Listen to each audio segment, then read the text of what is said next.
Di sini saya akan ngomongin gimana caranya untuk menjadi orang yang ambisius. Ya, coba kalian renungin dulu diri kalian, apakah kalian termasuk orang yang ambisius atau enggak? Kalau kita bedah ya, sebenarnya ada tiga tipe orang. Yang pertama itu adalah orang yang memang benar-benar ambisius pada dasarnya. Jadi kalau misalnya kita lihat dia misalnya pada saat sekolah ataupun kuliah, itu tipenya ngejar banget. Pasti kalian punya teman yang seperti ini. Saya yakin ya. Pada saat sekolah dia mau jadi yang terbaik, kemudian kalau misalnya dia olahraga, dia juga mau jadi yang terbaik, dia mau ikut kompetisi, dia mau juara, semua kegiatan dia ikut.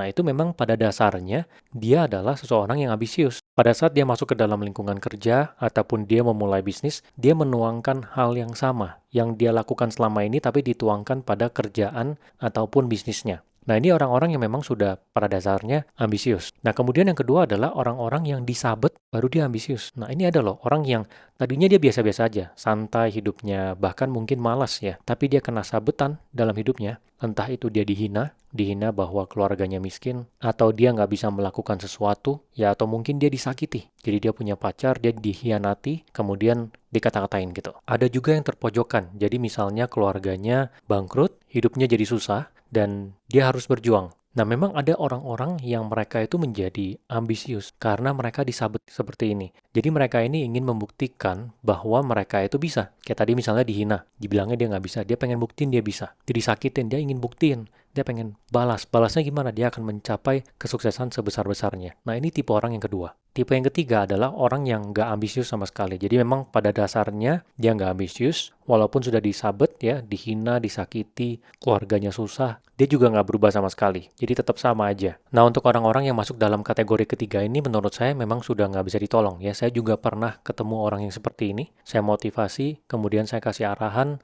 segala macam nggak diikutin ya. Bener-bener memang orangnya nggak ada api motivasi sama sekali. Tapi orang-orang yang masuk dalam kategori yang kedua, yang tadi saya bilang yang memang ini ada bibit dia bisa dibakar api motivasinya, asalkan dia disabet dulu. Ini sebenarnya masih bisa. Di sini saya akan berikan 5 cara bagi kalian yang merasa kalian masuk dalam kategori yang kedua ya. Orang-orang yang mungkin kalian kena sabetan baru-baru ini, dan kalian merasa kalian mau membuktikan diri dalam hidup ini, dan kalian butuh arahan. Oh ya, sebelum lanjut, jangan lupa subscribe ya guys, supaya nanti kalau ada video baru masuk di halaman home kalian. Yang pertama adalah tentukan tujuan yang jelas dan menantang. Jadi, kalian harus duduk dulu, tuliskan di atas kertas apa yang ingin kalian capai. Tuliskan secara spesifik, ya. Kemudian tuliskan batas waktunya juga. Misalnya, kalian ingin punya uang 5 miliar dalam 3 tahun. Tahun 2027, 31 Desember, kalian ingin mencapai uang 5 miliar karena kalian ingin membeli A, B, C.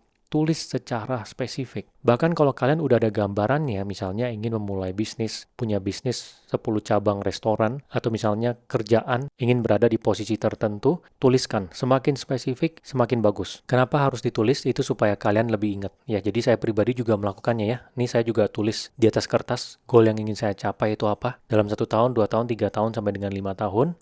Kemudian setiap bulan saya renungkan, apakah yang saya lakukan sudah sejalan dengan yang saya tetapkan sebagai target. Jadi yang pertama harus dilakukan itu. Kemudian kalian coba breakdown ya. Jadi untuk mencapai hal yang ingin kalian capai ini secara realistisnya, ya kan harus benar-benar pikirkan. Secara realistisnya apa yang harus dilakukan? Misalnya, kalian punya tujuan ingin mencapai 1 miliar dalam 3 tahun. Kalian breakdown. Dari 3 tahun 1 miliar berarti 1 tahun sekitar 300 juta. Per bulannya itu sekitar 20-30 juta. Nah, berarti total dari pendapatan dari pekerjaan full-time kalian dan juga pendapatan dari pekerjaan di luar jam kerja full-time kalian harus sejumlah itu. Baru kalian gali tuh. Sekarang gajinya berapa nih? Pekerjaan apa yang bisa dapat gaji di level 15 juta misalnya, atau 20 juta. Kemudian di dalam jam kerja utama, apa yang bisa dilakukan dengan kemampuan kalian? Apakah freelance design, apakah menjadi content creator, ya, afiliator, atau apa yang bisa kalian lakukan untuk mendapatkan 10-15 juta, supaya total per bulannya di level 30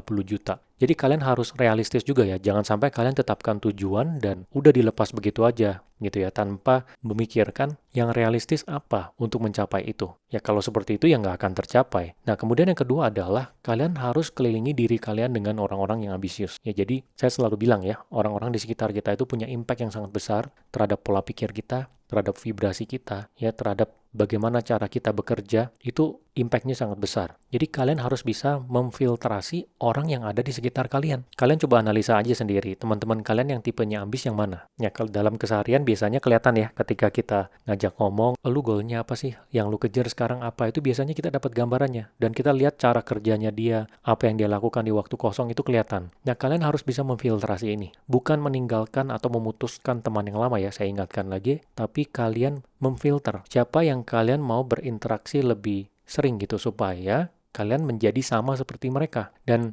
kalau misalnya memang di sekitar kalian nggak ada orang-orang yang seperti itu, ya berarti kalian harus cari di luar. Cari komunitas orang pebisnis atau orang-orang yang berkarir. Biasanya kalau kalian ikut workshop offline, kalian bisa menemukan orang-orang yang punya vibrasi yang sama. Ya, orang-orang yang memang mau maju ya. Jadi salah satu cara kalau belum ketemu komunitas, ya kalian bisa ikut workshop. Ya, workshop bisnis atau workshop pelatihan skill tertentu, kemudian berkenalan dengan orang-orang di sana. Nah, kalau kalian yang punya bisnis, kalian bisa gabung di komunitas Growin ya, kan yang sedang saya bangun ini. Kan saya lagi bangun aplikasi Growin, yang ada ribuan ilmu teknis bisnis, bisa konsultasi tertulis, di dalamnya bisa networking sesama pebisnis. Kita satukan bersama dengan komunitas pebisnis kita. Dan itu akan kita lempar link untuk berkenalan ya, beserta dengan profilnya. Jadi sesama pebisnis itu bisa saling berkenalan ya, pebisnis beda industri. Nah, kemudian yang ketiga adalah visualisasi kesuksesan. Jadi ini cara yang mungkin banyak orang yang nggak akan percaya ya, tapi saya lakukan secara berulang. Saya lakukan ini dari hari ke hari, bulan ke bulan, tahun ke tahun ya. Jadinya goal yang saya tulis, itu saya bayangkan, saya buat visualnya di dalam kepala saya sebelum tidur, dan juga ketika bangun tidur ataupun ketika olahraga saya bayangkan, dan itu lumayan membantu.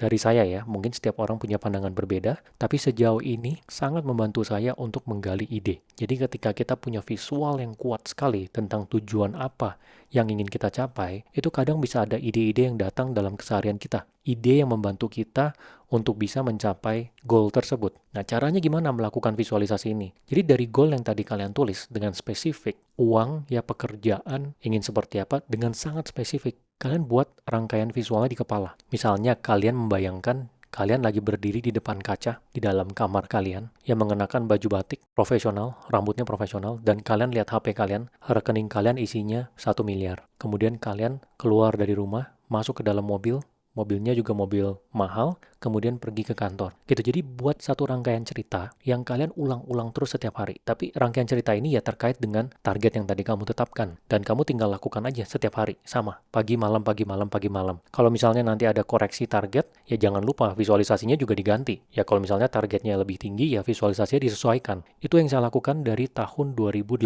sampai dengan sekarang. Ya bahkan salah satu yang saya visualisasikan adalah mencapai 1 juta follower. Ya itu kan tercapai di TikTok ya di tahun 2020. Sejauh ini memang visualisasi ini yang impact-nya lumayan besar ke saya. Jadi saya sangat menyarankan ya. Dan kemudian yang keempat adalah pastikan hari-hari kamu ini terarah. Ya jangan sampai kamu ini punya hari di mana pikiran kamu kosong dan kamu mikir, mau ngapain ya? Udah deh, berbaring aja di ranjang, gak usah ngapa-ngapain. Nonton drakor deh, atau scroll-scroll aja deh TikTok atau IG Reels gitu. Nonton YouTube nggak jelas. Jangan sampai ada hari di mana kamu kayak gitu. Ya jadi setiap kali ada kayak gitu, kamu langsung balik lagi ke kertas yang kamu udah tulis, pikirkan apa yang bisa kamu lakukan supaya lebih deket ke goal yang kalian sudah tetapkan. Gitu. Jadi setiap kali kalian terpancing untuk ngabisin waktu sia-sia, melakukan hal-hal yang nggak ada value-nya, lihat lagi kertasnya, tuliskan apa yang bisa saya lakukan nih. Apa hal terbaik yang bisa dilakukan untuk lebih dekat dengan goal tadi. Ini saya juga terapkan ya, karena ya saya juga manusia, saya juga sama. Ada waktu-waktu di mana mager nih, nggak usah ngapa-ngapain, dia adalah nonton drakor atau apa. Itu biasanya saya lawan dengan melihat goal tadi. Jadi saya lihat goal saya, kemudian saya tuliskan apa yang bisa saya lakukan. Dan kalian harus disiplin, mau nggak mau ya. Ini disiplin adalah kunci keluar dari kemiskinan, kunci untuk mencapai suatu goal yang besar dalam hidup.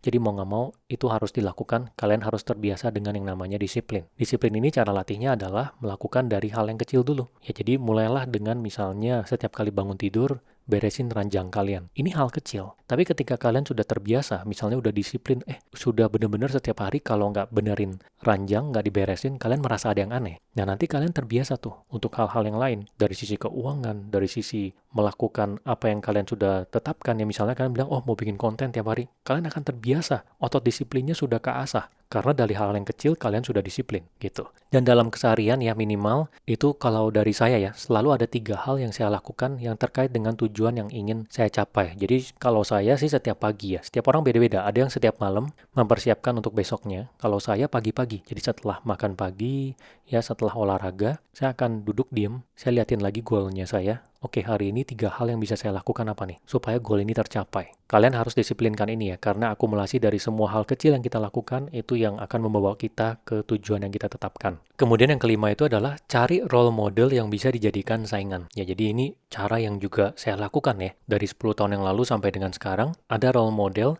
yang memang saya jadikan patokan, dan saya anggap sebagai seseorang yang saya harus sampai di levelnya dia. Manusia secara umum itu membandingkan dirinya dengan orang-orang di sekitarnya. Kalau kamu tipe orang yang ambisius, yang benar-benar punya target yang besar dalam hidup yang mau dicapai, maka kamu harus merubah referensi saingannya kamu. Nah, cara termudah adalah cari role model di luar yang dimana dia sudah mencapai apa yang ingin kamu capai. Misalnya kamu ingin menjadi konten kreator. Coba lihat konten kreator paling hebat di bidangnya kamu itu siapa? Misalnya kalian ingin menjadi videographer. Cari videographer paling hebat di bidang kalian itu siapa? Jadikan itu patokan kalian. Lihat dia ngapain aja. Orang-orang ini dalam hidupnya dia tuh ngapain aja sampai bisa mencapai titik itu. Jadikan itu patokan. Dari 10 tahun yang lalu sampai dengan sekarang saya punya role model total ada 3 ya yang saya jadikan saingan, yang dimana saya pikir itu bisa menjadi patokan saya minimal harus sama dengan orang-orang itu. Gitu. Dan satu hal yang kalian harus ingat ya, kalian itu nggak boleh takut gagal ya. Ini saya selalu ulang-ulang ya supaya bisa ingat